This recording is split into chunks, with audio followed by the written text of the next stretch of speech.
Once, in a quiet village nestled in the sun-baked plains, lived a farmer and his family. The entire region was suffering a punishing, scorching summer.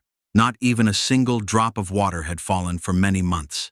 The ground was cracked, hard, and dusty. The drought was merciless. The farmer's crops, planted with hope and care, were now just brittle, dry stalks. Every single seed had withered away, their life stolen by the endless, burning sun. The entire village was deeply saddened, their spirits low.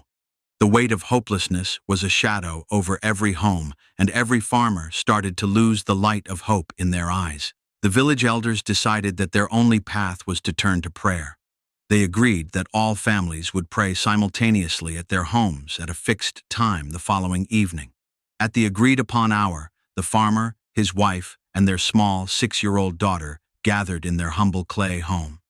The farmer sat with folded hands, his face etched with worry, trying to hide his tears and his fear from his family. In a hoarse, trembling voice, he prayed, "O Lord, we have heard that you always listen to your children's prayers. Our crops are dying. Our life is being pulled into the dust. Please, send the saving rain soon so that we may survive and feed our children."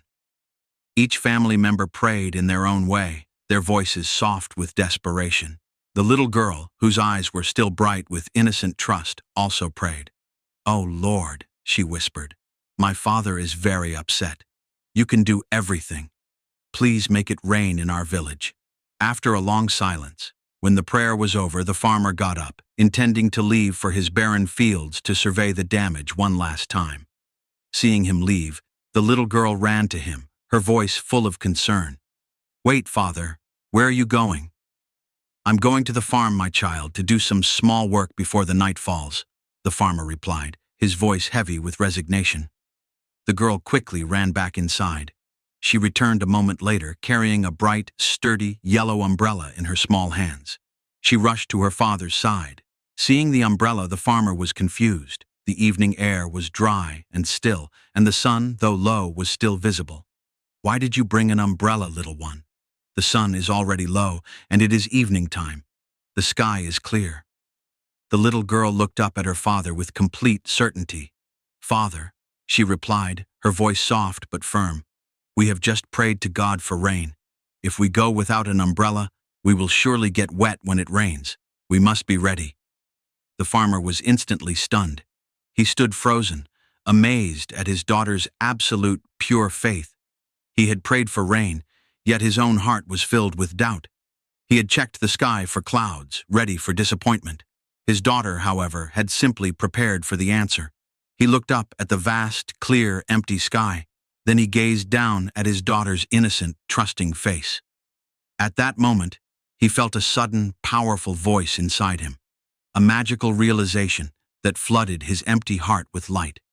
"It was good to pray," the voice said, "but far more important was to truly believe that your prayer will be answered, and then to act accordingly. Belief is not hope, it is certainty." The farmer bent down, took his daughter in his arms, and kissed her on the forehead. His heart, heavy just moments ago, felt lighter than air. He went to the fields, holding the umbrella in his hands, not as a desperate plea, but as a sign of his newfound, unwavering faith. And that night, as the farmer and his family slept in peace, it rained. It rained like it had never rained before.